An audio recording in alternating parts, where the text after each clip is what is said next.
Gasaro TV. Ariko nukuri asize inkuru nziza mu itorero kandi asize inkuru nziza mu bantu bose babanye nawe. Kandi ko mufite kwizera n'ibyiringiro ibyo rwose ryo twizera ko abamarayika rwose bamutumbagije baragezeyo. Imana ishimwe rero kandi yakoze kuriya kwamukundaga ariko Imana yabonye ko yamukunze kurushaho iramwishubisha. Ndumva rwose Imana mwakire mu bayo kandi aruhuke mu mahoro. Yesu ashimwe.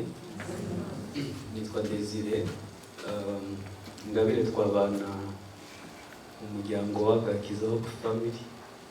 Ikasabe abagize uwo muryango bose bahaguruke. Agakiza Hope Family baba bamusanze cyangwa ba Kigali. Agakiza Hope Family ni umuryango w'abantu bategereje urubyaro. Hanyuma Ngabire yatubereye umuhoza, yari umuntu utuma duseka, yatubereye ihumure, kubana nawe byari umugisha. Hanyuma turabizi ko urupfu ntirufite aho rukwirwa mu marangamutima. Mu bintu Imana yaremye urupfu ntirwari rurimo rwazanywe n'icyaha.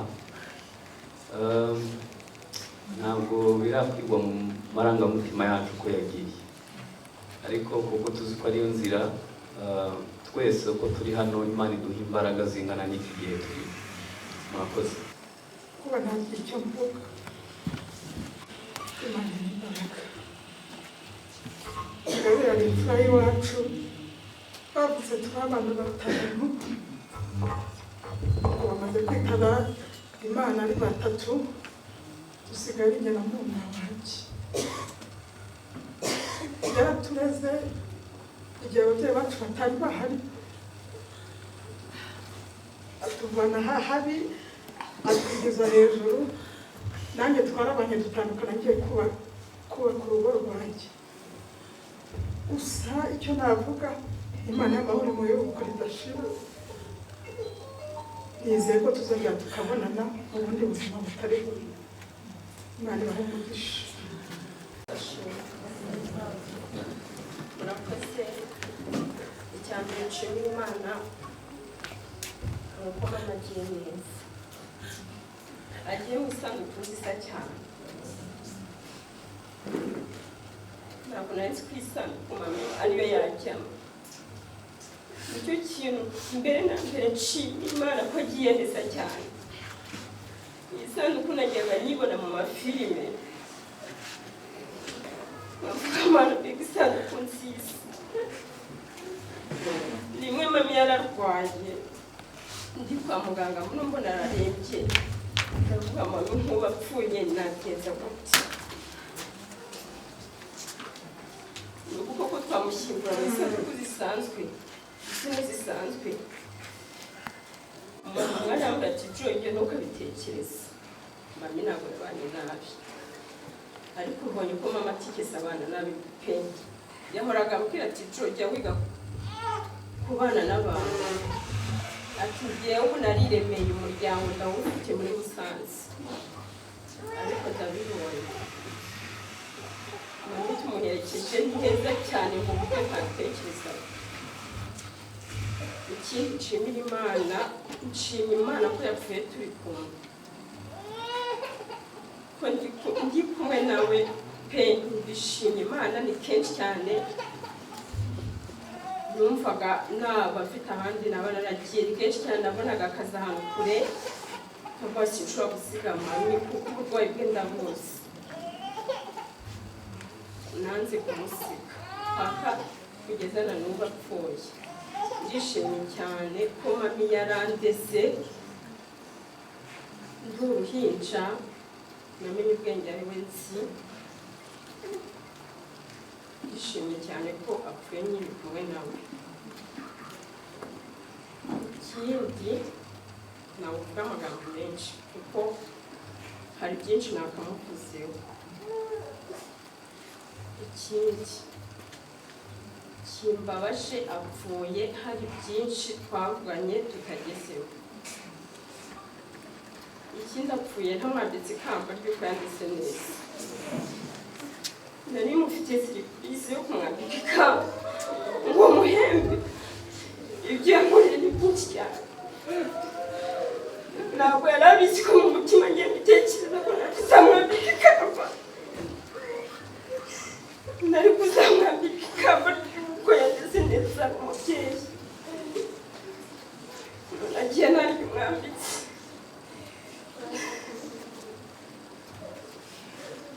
nagiye namwambitse ikamba ry'uko ari umubyeyi ameze neza, ariko nta kundi naruhuke. Nzahora mukumbura, ntabwo nzi ko mba bizamwibagirwa mu buzima bwanjye, ntabwo mbizi, ntabwo bizamwibagirwa na rimwe na rimwe. Afite byinshi angejejeho, yanyigishije gutera, ariko Imana yamukoze kuturusha. Ikindi nshaka gusaba abanyarwanda, umuntu wese yaba yarakomerekeje aba ari igihe wababarira, kuko turi abantu, ntazibane zitakomanya amahembe, aba ari njyewe ababarira. Ikindi, umuntu wese yaba afite ideni, ndabizi barahari, Imana nzi yuko izabifashamo nkagenda mbishyura, kandi abo bababarire, aba ari njyewe bababarira, aba ari njyewe bababarira. Mami, nzagukumbura, sinzi ko ndi mubyeyi nzabona umeze nka mama. Mama aransize, ariko nta kundi. Murakoze.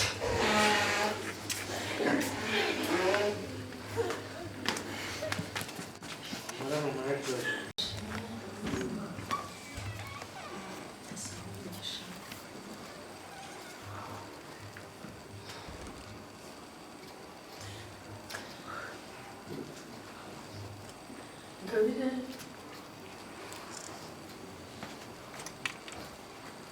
iri mu ruhande rw'umusozi uramurisha igiti cyanjye ukamenya 14 dore mu cyumba cy'amasengesho turakundana tukajya twikorana ibirwara tukagendana tukaganira byinshi. Urundi ruhande twasangana n'umurwa twakugira mu rugendo rurerure,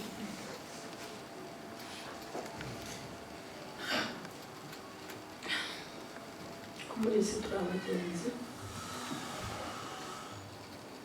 ariko aheza mu ijuru.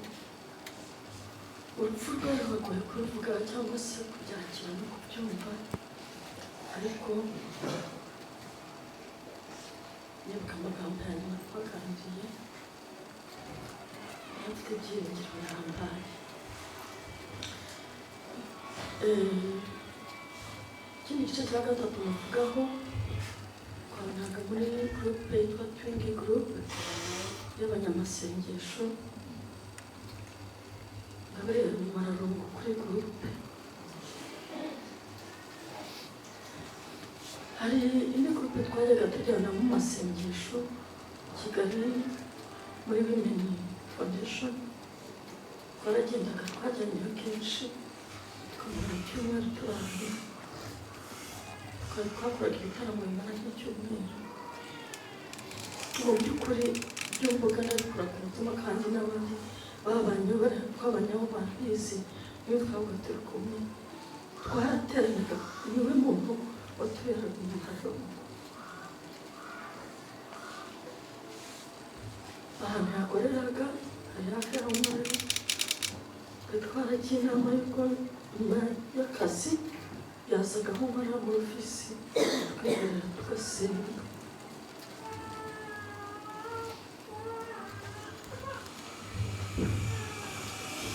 byinshi namuvugaho ariko biragoye kubisobanura, gusa nshima Imana nkurikije tumenyana uko yari ameze, umubabaro yabaga afite, mu by'ukuri igihe yarimo yari yaramaze kwiyakira, kandi ashima Imana yumva urugendo arimo ari urugendo rufite iherezo ryiza.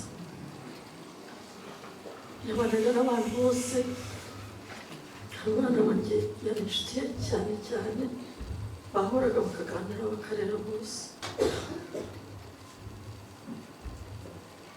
Iyi gurupe rero yantumye ko hari abatabashije kugera hano, kuko ni gurupe iriho abantu bari mu bihugu byose ku isi, byose ibihugu byose biri kuri iyo gurupe. Ababashije gutanga ubufasha bwabo babikoze, barambwira ngo bwire abaherekeje Ngabire yuko umukozi w'Imana atashye amahoro. Imana umugisha. Imana ishimwe. Marene w'i Butare rero washoje igihe cyawe uramunyoherereza. Marene w'i Musanze ndamwakira, musangiza ku iryo humure nakiriye rituruka ku Mana, nawe araryakira, aracakira, ararikomeza.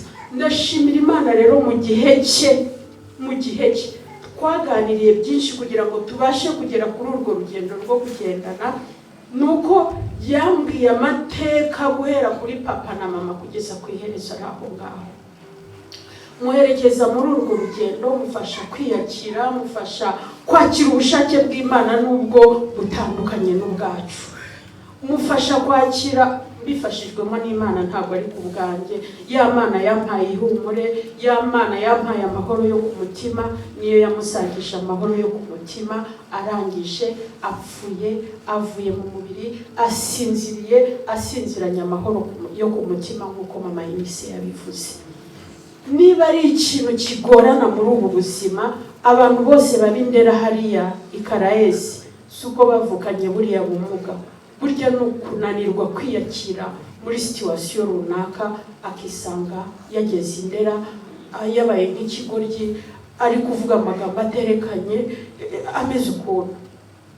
Ariko iyo umaze kwakira amahoro ya Yesu, iyo umaze kwakira amahoro asendereye ya Yesu, araguherekeza kandi ukava mu mubiri amahoro.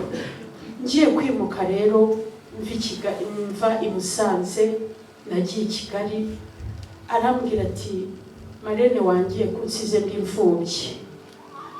Ijambo yagaruye bwa nyuma arambwira ati ariko ntabwo ngira imfubyi, ntabwo ngirwa mu ziko. Yesu ashimwe cyane.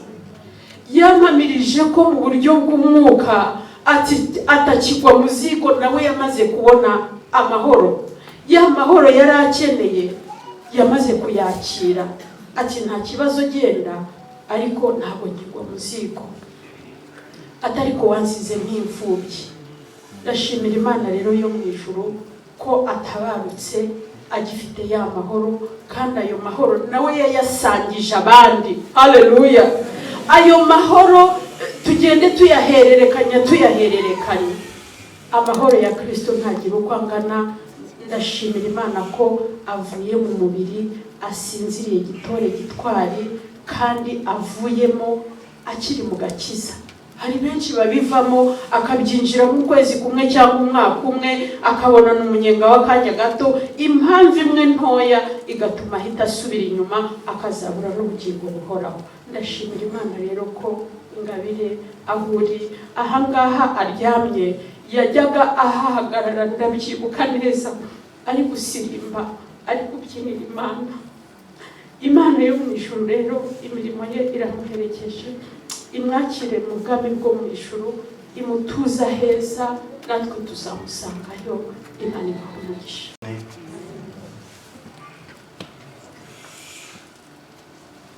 Sinzi ahantu natangira mvuga ku buzima bwa Maneke igihe twari tumaranye muri filime, kuko Maneke twahuye najyaga mubona mu buzima busanzwe mu isoko, nkabona ari umuntu uteye impuhwe, ariko nkamutinya kumuvugisha. Umunsi umwe aza guhura na mushiki wanjye, aramubwira ngo kina filime. Ahita aduza aravuga ngo Manika ahita avuga ngo ndashaka kuzakina filime mu nzozi zanjye, numvaga yuko nzapfa mbaye umukinnyi wa filime ariko ninarabuze ahantu byanyura. Akibimbwira asanga filime ubyo yari yanditsemo nta hantu twamushyira. Mpita ntegura indi filime ye tuyita Darkness of Christmas, yari ishingiye ku iyobokamana, isohoka mu kwa 12 no mu kwa 2. Manika ikinamo ari acteur principal, ari umukinnyi ngenderwaho. Nyuma yaho ya filime yakundaga yitwa Ikiriyo cy'urukundo, kuri uyu munsi birangiye kibaye Ikiriyo koko. Icyo kintu cyambabaje kuko agiye filime itaragera kuri finali, agiye ariko isi yose yari hanze amaso kuko mu bakinnyi bose twari kumwe bafite igikundiro, ariko bose siko batsinda ibitego abakinnyi bose baba bari mu kibuga. Maneke muri filime yari umuntu ukunzwe cyane, audience yo hanze ibitangazamakuru navuga ko yarageze ahantu agiye kumurikira isi yose ubutumwa bwe, akaza avugira muri sari we, isi yose ikabasha kumwumva. Ariko hari byinshi asize mu mitima yacu. Ndenda byibuka ntinda kumukinisha, yarambwiye ngo kuko ndamutse mfuye ntakinye muri filime yawe wumva wazabona ijuru. Iyo umuntu agiye gutabaruka byiyumvamo, navuga ko mu minsi ishize yari kubyiyumvamo kuko yageze igihe abanyamakuru baze kumva barambavuyo gato kuno umuntu mu itangazamakuru, hari igihe ukenera itangazamakuru karibura ushaka kuvuga ku bikorwa byawe. Twamaze hafi amezi 3 dusaba ku itangazamakuru ryaza rikatuganiriza turibura, ariko mu gihe yendaga gutabaruka nta munyamakuru barizanaga, ntabo batumiye bashaka kumuganiriza gusa ibiganiro babita no gutwika. Nawe ubwo akibyivuga ngo reka njye kwitwikira kuri televiziyo. Yari umuntu yageraga mu bana akaba umwana, yagira mu bantu bakuru akaba umuntu mukuru. Navuga ko ngiye mbaye imfubyi kubera Maneke ansiza ahantu habi, ari cyo gihe nari mukeneye kuruta umunsi wa mbere mumenyamo. Maneke ari mu bantu banyigishije ikintu gikomeye, kumanaginga timu y'abantu 100 biravuna mu mutwe. Rimwe gatukana, rimwe kavuga nabi, umwuka bamusorofite ntagazangarukira muri timu. Nigeze mubwira ko umuntu yananije mu mutwe giye kumwirukana ntagazatugarukira kuri seti turi gukina. Arambwira ngo mbese umuntu uzagutesha umutwe wese uzajya umukuramo, urabona byazagenda waje bakira abantu buri munsi, ahubwo igakubana n'abantu babi ubwe no kubana n'abantu beza. Mu gihe cye cyane magiye gutaha, hari umunyamakuru w'i Kigali yandikiye, yanga kumusubiza ngo akoze ataramusubiza. Arangira aranyandikira arabwira ngo gugu wambabara ukampuza kamuvuge na Irene ntazapfa we ndanganire nayo ko mukunda. Ndangije ndamwandikira, maze kumwandikira nawe ahita amwandikira, Irene ahita amubwira ngo mu gitondo cya kare uteguhe uze mu ikiganiro. Ndangije aransubiza, mami ahita ambwira ati Irene aranyemereye. Ndambwira rero ndagushakira itike uzagenda mwakira cyumweru. Muri icyo cyumweru yagombaga kujyayo, ahita afatwa n'uburwayi ahita ajya mu bitaro. Agiye atabonanye na Irene kuko byari mu mugambi we guhura nawe ariko ntibyakunze. Ajya gupfa nari i Kigali, ngiye kumva numva ijwi Jo yarampamagara ari kurira ngo ntabwo yigeze abwira ngo mami arapfuye. Nahise numva ikibaye, nibwo nakijyanye Nyabugogo ndampindukira Musanze, ntabwo nigeze numva ko yapfuye. Ndaza ndagenda ku bitaro, nibwo nemeye ko yapfuye, natinze kubikonfirma. Abanyamakuru i Kigali bakampamagara, hari abantu bakora Big Town bari hano, barambazaga ngo mbese koko Maneke yapfuye. Nkamubwira nanjye ntabwo ndabimenya, ariko ntabwo yapfuye. Hageze nsanga byarangiye. Imana impereze gukora idashyira. Filime yakinagamo Ikiriyo cy'urukundo tuzahora tumwibuka, Silent Killer yakinagamo tuzahora tumwibuka, Darkness tuzahora tumwibuka. Amashusho afite filime twe twaramushutinze, muzakomeza kugenda mumubona bitewe na role yakinaga. Cyakora ibyo tutazasohora bitewe n'ubuzima bwe kuko burangiye, ariko filime tuzakomeza tumubone. Ntabwo yapfuye, yasinzire kuko nta mukiranutsi upfa arasinzira, kandi Imana imuhereze gukora idashira.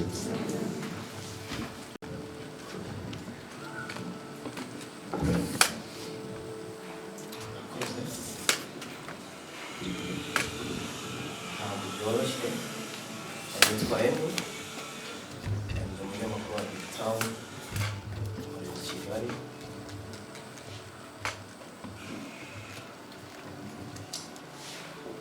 na n'ubu nubwo nambaye gutya nubwo twese twicaye hano ntabwo ndemera ko maneke yapfuye. Muri njye ntabwo ndabyumva tu nzi ko tuzongera tukabonana maneke yari inshuti yanjye.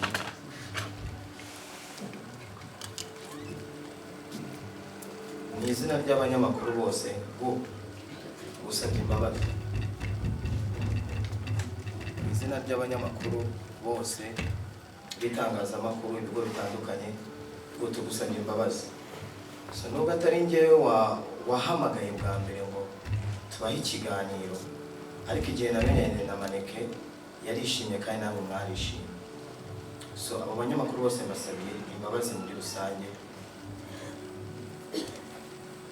Ku cya Irene nubwo atari hano ni umunyamakuru mugenzi wanjye, reka bimusabire mu ruhame, bimusabire ku munsi wo guherekeza maneke. Irene, uzasure umuryango, uzasure Joy yasize, uzasure na Jimmy. Byibura abo ngabo babe ikimenyetso cy'uko wasuye maneke. Maneke tumenyana yansanze i Kigali, ndabyibuka bwa mbere twakoranye ikiganiro ku Gisozi. Bwa kabiri namusuye i Musanze. Ikintu ngiye kuvuga, maneke mu mutima wanjye nifuzaga kuzamukorera ikintu nawe akishima nk'umubyeyi. Ninjye twakoranye ikiganiro cyanyu, ikibanziriza cyanyu n'ikibanziriza ejo bundi ari kwa muganga. Maneke naje Musanze bitewe n'ubushuti bwanjye, nawe ndavuga ngo ariko watungura maneke nkamukorera igisa nka anniversaire. Kumbe koko buryo umuntu agiye gutabaruka, Imana igiye kwisubiza umuntu wayo, hari ibyimutegurira. Amasezerano yose yamusezeranyije irayasohora, ariko ukajya ubibona ko inzozi wari ufite ziri kugenda ziba, ariko ntumenye yuko Imana irenda ko kwisubiza. Maneke nibwo yahishuye yuko umugabo we yari yaramusezeranyije yuko azamukorera anniversaire ageze imyaka 25. Kuko abenshi barabizi ko Maneke yashatse akiri muto. Uwo munsi tumukorera anniversaire nibwo yabivuze, ninjye yabibwiye. Aravuga ngo avugana na mugenzi wanjye twari turi kumwe, twari twabiteguranye,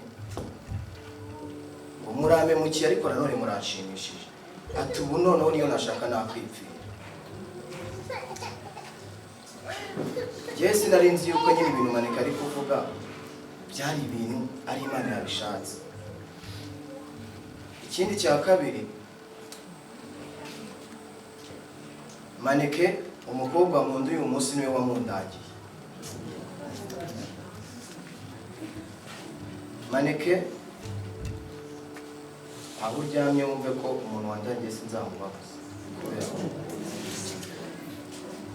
Ni isezerano nguhaye, umuntu wandangiye sinzamubabaza, nawe ahari nzamukunda urukundo wamukundaga kandi dushima. Ikindi wenda uyu musata arisubiza ijambo Maneke, message ya nyuma yanyandikiye, ya nyuma na nyuma yiwe yaranyandikiye ngo urukundo rwanyu ruzongera uko gusa. Ndaza ndamusura kwa muganga, none ejo bundi ku cyumweru njyamye ndota Maneke, ndota ngava mu isanduku imwe ajya mu yindi, ariko ngo ari yapfuye arongera arazuka. Ariko uko kuzuka kwe bishatse kuvuga iki? Kuba n'umusoma Bibiliya, hari igihe yabayemo ari mu byaha, arakizwa, nibwo yazukaga. Njye niyo shusho numvaga Imana inyeretse. Numvaga ko nazaterura isanduku gutya, ariko kubera Maneke nabikoze. Maneke ndagukunda. Nahisemo amagara nimero ye, Joy arambwira sinzi nimba aranyitwa mu mane byarangiye. Ikintu rero musezeranya, Maneke yari afite Jimmy yishyuriraga ishuri ngo arangize segonderi. Jimmy Maneke araryamye ariko nzakwishyurira paka urangije. Segonderi uzayiga uyirangize. Joy uri mushiki wanjye, Jimmy uri murumuna wanjye. Ku ishuri niba bazajya bakubwira ujye umpamagara, byumva ko wahamagaye Maneke ndahari, nicyo kintu ugiye gukora. Maneke, I love you so much, ndagukunda. Nshimira abanyamakuru mwese mwaje hano kubera Maneke. Uwiteka Imana abahe umugisha, namwe mwese mwafashije Maneke, Imana ibahe umugisha. Jimmy, nta murumuna wanjye ngira, nta mukuru wanjye ngira, ariko uri murumuna wanjye, uri byose kuri njye. Maneke yakoreye ijuru, yarereye igihugu, yakoze byinshi.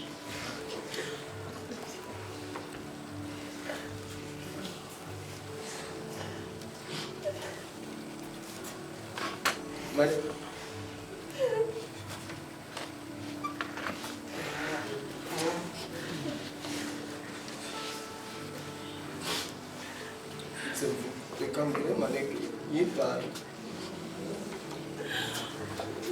Maneke mu gihe gitoya twamaranye yambereye impi.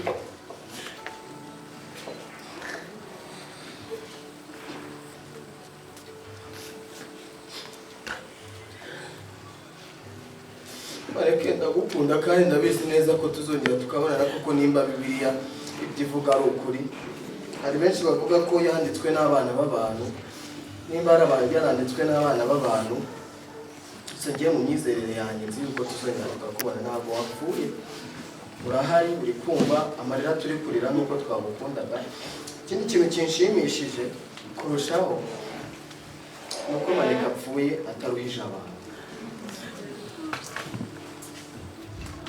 Hari igihe tugira inshuti sometime ugasanga zidukunda kuko hari icyo dufite, hari ibyo tubaha, twagera mu byago ntibadutabara. Ariko Maneke, Imana ishimwe kandi Imana ihabwe icyubahiro. Reka mfukame nshime Imana. Imana ihabwe icyubahiro ko Maneke apfuye ataruhije abantu.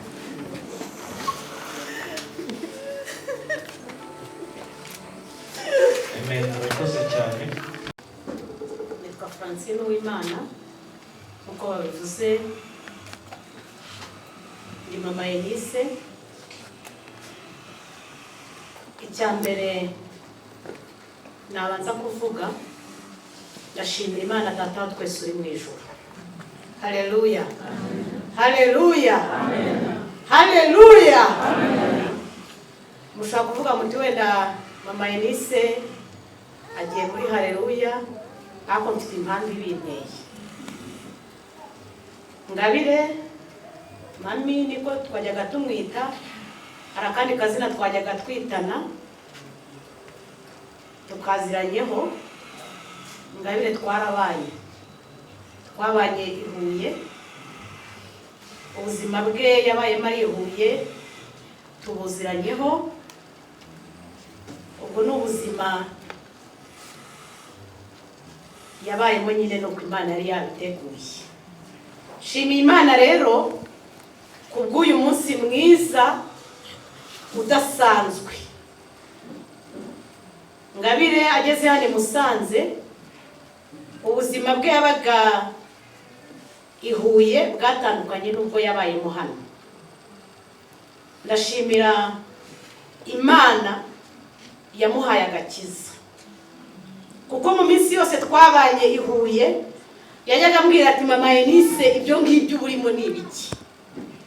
Ariko nyuma maze kwakira agakiza arambwira ati namenye ibanga wari warampishe, namenye ko Yesu atanga amahoro yo mu mutima, nubwo uko bimeze kose ariko mfite amahoro yo mu mutima.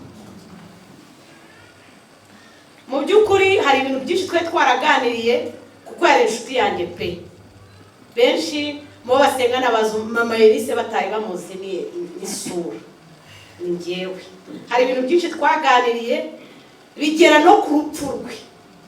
Arambwira ati mama Elise, mu bantu nkeneye ko bazabana nanjye mu gupfa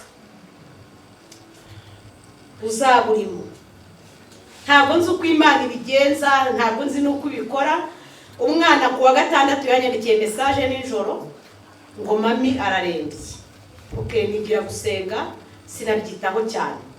Mvuye gusenga ndamuhamagara nibwo yambwiye amakuru. Ndabana uko byakagenda kose ngomba kujya Musanze. Kuwa gatatu nibwo nahageze. Abari bahari barabyibuka, narinjiye mu kintu cyamunejeje. Yarambonye aranezerwa, abantu bose baravuga batese uyu muntu winjiye ni. Okay, ndamusuhuza. Ndavuga ngo ngiye gufata iyo minsi 3 yo kumurwaza, ku cyumweru nzasubira mu rugo. Ariko mbere yuko nza kuwa gatatu nanyuze ku kazi, umama mwe dukorana akimbona mu gitondo, ntabwo yarazi urugendo mfite. Arangije arambwira ngo se mama Yeni, ko ndeba ugiye mu kiriyo ngo kandi ngo ndabona kuri mu kiriyo kandi wishimye. Okay, ndamubwira nteho ngiye Musanze, hari umuntu w'inshuti yanjye cyane urwaye, ati Imana iguherekeze. Nibwo naje mfata uwo mwanya wo kubana nawe kuva kuwa gatatu, bigeze kuwa kane kuko bitewe wenda n'ubuzima umuntu aba afite ntabwo nabashaga kuharara, twaririnanwaga. Noneho ngeze mu rugo nijoro nararaga ku buriri bwe, muri icyo gihe atarahari. Ngiye kubona mbona umwuka w'Imana aransanze. Nabibwiye mama pasteur, ndamubwira nti nagiye kubona inzozi, mbona mami nyine kuri twabanaga ari mami ari munini. Ngiye kubona mbona muri we haturutse nk'uruhinja rwiza cyane, ari mami nyine wabaye uruhinja. Okay, hamagara umumama umwe w'inshuti yacu ubi Kigali, mama Pasi, namwanishane narose mami yabaye uruhinja ntiyakize. Ubuzima burakomeza, urumva ni kuwa kane, kuwa gatanu turiranwa, kuwa gatandatu, ku cyumweru nari mfite gahunda yo gutaha kuwa mbere nkajya ku kazi. Ngeze twararanye na Joy, ndabwa Joy wo usigare uruhuke, ngewe kuko ndi butahe saa 8 ndabwirirwaho. Naragiye ndamusuza uko bisanzwe, nyine hari ukuntu yamfataga agahita nzanamo intoki akazifata neza, akanyereka ngo arangije. Ndabwa ni mami saa 8 ndataha. Abo twe turi kumwe barabizi, ahise ambwira ijambo rivuga ngo oya. Ayivana mu kanwa karabimbwira oya. Hako nyine ubuzima burakomeza, dukomeza kubaho ngaho. Mbona nyine yari mwiza, numva nyine biranejeje. Ndavuga nti ndi bugende mvuga yuko mami yakize. Bigeze nko mu masaa 5 hari abantu, noneho hari umupapa waje kubasura, ahari babana muri association yabo. Arangije adufata amafoto, hari ukuntu yatubwiye ngo nitumubyutse yicare noneho amaguru ayashyire hasi.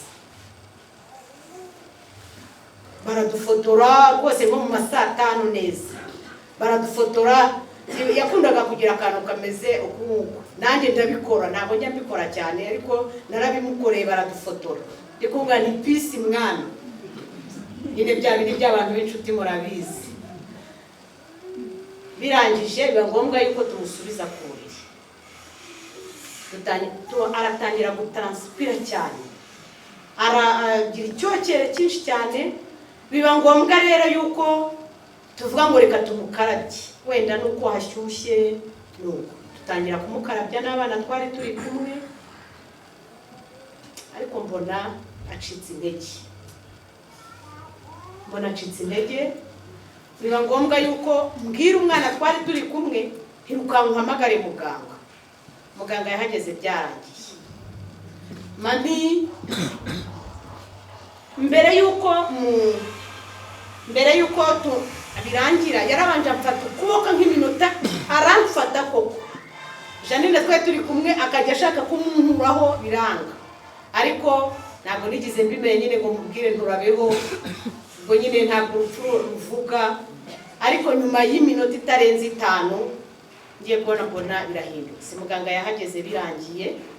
Mu by'ukuri icyo nshimiye Imana ko mami amasezerano twari twarahanye konza mu kinyarwanda babyita gupfunya, reka mbivuga uko nguko, mwese muri abanyarwanda. Twari twarabihanyemwo amasezerano, ndabwira ni mami uko byakagenda kose aho nzaba ndi nzaza ngewe ibyo wansabye nzabigukorera. Ariko si ikibazo nubanza ngo yango nubanza nyine ubwo n'ibyo uzabikora, ariko nawe nubanza nyine ni wowe wa mbere. Ajyaga abwira Jo ati mu bantu uzahamagara bwa mbere uzahamagare mama Eunice. Ndashimira Imana rero ko yabikoze neza. Hari ijambo riri kumfasha rivuga ngo gusa igihe kisa nyiri umurima wabibye mu murima ni umenya igihe azasarura imyaka ye. Haleluya, haleluya. Nyiri umurima niwe umenya igihe asarurira imyaka ye kuko yeze. Reka rero mbabwire ngo mu by'ukuri nanjye nejejwe n'Imana mu mutima wanjye ko mami ubuzima bwarahindutse, nubwo ibibazo byari byinshi mu isi, twese duhura n'ibibazo, ariko ndashimira Imana yuko yavuye mu isi yarakiriye Yesu nk'umwami n'umukiza we. Icyo nicyo cyanejeje umutima wanjye, numva rwose gutaha kwe Imana ishyize, kuko hari igihe yakagombye kuba yaratashye ari Butare, abi Butare barabizi, hari igihe yakagombye kuba yarapfuye akagenda, ariko kuko Imana yari imufiteho umugambi, irangije yavuga ngo muzanye Musanze kugira ngo azahakirire Yesu nk'umwami n'umukiza we, narangiza abone ubugingo. Haleluya. Imana rero ibaho umugisha. Mu by'ukuri mami yaruhutse, kandi Imana imuhira urugo ridashira. Turabyizeye ko tuzongera kubonana ubundi munsi. Gasaro TV.